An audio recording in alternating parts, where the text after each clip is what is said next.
Hey everyone, welcome back to my YouTube channel. In this video, we are going to study about the Mannich reaction. It is an organic reaction in which the reaction occur between a primary or a secondary amine and two carbonyl compounds, in which one carbonyl compound will be non-enolizable and one carbonyl compound will be enolizable, and it will be converted to a formation of beta aminocarbonyl compound, and this beta aminocarbonyl compound will be termed as Mannich base. In this reaction, an acid or a base catalyst will also be involved. Now, this reaction is an example of nucleophilic addition reaction of an amine to a carbonyl group followed by dehydration to Schiff base.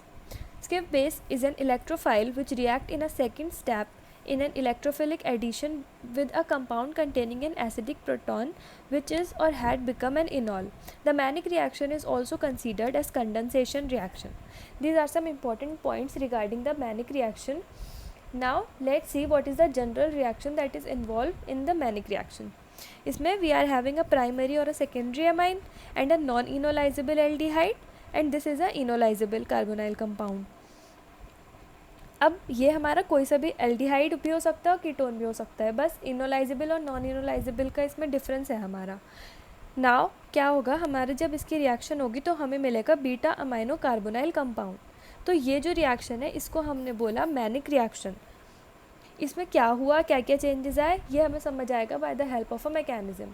So now let's see what is the mechanism behind manic reaction.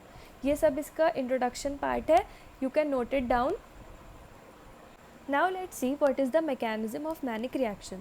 This is suppose the reaction for which we are considering the mechanism. We are having, ये हमारा हो गया एक ketone group, ये हो गया हमारा aldehyde और ये हो गया हमारा अमाइन.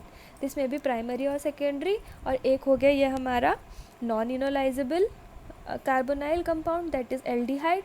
ये हो गया हमारा इनोलाइजेबल कार्बोनाइल ग्रुप जो है एक कीटोन इन दिस रिएक्शन. ठीक है, अब जब हमने ये रिएक्शन कंडक्ट करवाई in the presence of HCl hydrochloric acid, तो हमें मिला एक मैनिक बेस, जिसको हम मैनिक बेस बोलते हैं. एक्चुअल में क्या है, beta amino carbonyl compound C6H5CO. यहाँ पे हमारा ये ब्रेक हुआ CH2, फिर CH2NR2, और हमें मिल गया ये हमारा मैनिक बेस. अब हम देखते हैं कि इसमें रिएक्शन क्या इन्वॉल्व है.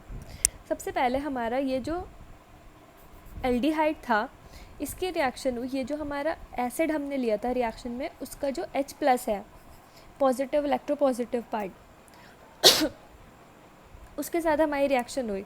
तो इसने इस वाले H पॉजिटिव ने जाकर हमारे एल्डिहाइड पर अटैक किया और ये प्रोडक्ट फॉर्म करा. ठीक है, इसमें क्या हुआ, HCH ये हमारा एज इट इज़ था, double bond O as it is रहेगा.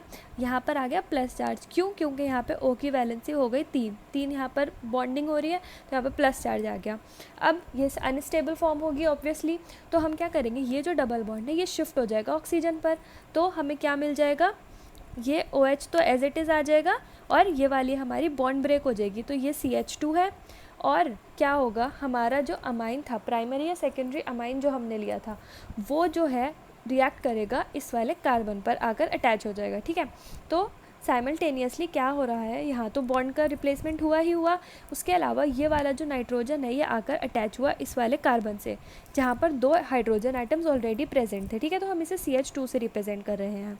अब ये इसके R ग्रुप यानी कि मिथाइल ग्रुप्स, एल्काइल ग्रुप्स हैं, कोई भी हो सकते हैं. 2 तो ये है, और उसके अलावा यहाँ पे एक हाइड्रोजन ग्रुप था, तो वो भी हो गया. यहाँ पर कितनी वैलेंसी दिखा रहा है नाइट्रोजन, 1 2 3 4, तो अनस्टेबल हुआ, पॉजिटिव चार्ज आ गया यहाँ पर. तो ये हमारी जो हमें प्रोडक्ट मिला, इसमें फर्दर प्रोटॉन ट्रांसफ़र होगा, जिसमें क्या होगा, ये जो हमारा OH ग्रुप है ये हमारा रिमूव हो जाएगा ताकि हम इसको स्टेबल कर पाएँ. फिर यहाँ पर हाइड्रोजन के साथ कार्बन के साथ 2 हाइड्रोजन है, तो क्या होगा, ये जो लोन पेयर ऑफ इलेक्ट्रॉन है ये शिफ्ट हो जाएगा इस वाली बॉन्ड पर, और यहाँ पर फॉर्मेशन करेगा ऑफ अ डबल बॉन्ड. जब डबल बॉन्ड का फॉर्मेशन होगा तो कार्बन की वैलेंसी भी बैलेंस हो जाएगी, और हमें मिल जाएगा इमीनियम आयन. यहाँ पर N पे पॉजिटिव चार्ज आ जाएगा, क्यों, क्योंकि हमें पता है यहाँ पे 4 वैलेंसी हो रही है, तो इसको बैलेंस करने के लिए यहाँ पर आ जाएगा एक पॉजिटिव चार्ज. तो ये इसको हम बोलेंगे इमीनियम आयन. और ये जो इमीनियम आयन है ये वर्क करेगा as an electrophile in further reaction. अभी रिएक्शन कंप्लीट नहीं हुई, ये सिर्फ हमारा इलेक्ट्रोफाइल का फॉर्मेशन हुआ है, ठीक है। तो ये हमारा इलेक्ट्रोफाइल का फॉर्मेशन कैसे हुआ, एक बार फिर से देख लेते हैं।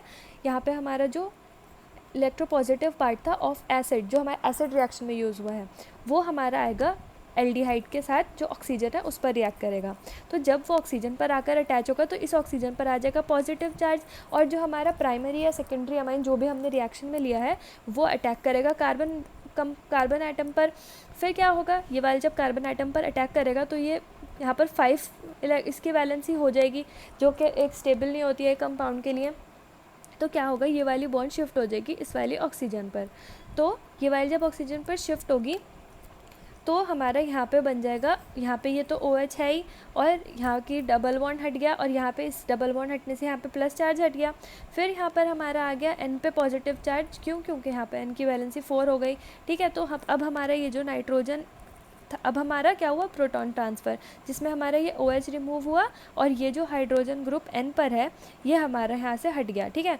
फिर क्या हुआ, ये वाला जो लोन पेयर ऑफ इलेक्ट्रॉन था इसने बॉन्ड फॉर्मेशन कर ली। अब क्या हुआ, हमारा इमीनियम आयन फॉर्मेशन हो गया, ठीक है। यहाँ पे हमारा OH2 हो गया, ये जो OH2 था ये स्टेप में रिमूव हो गया, ये जो हाइड्रोजन था ये ऊपर पहुँच गया था, और यहाँ से ये हो गया हमारा remove in the form of water.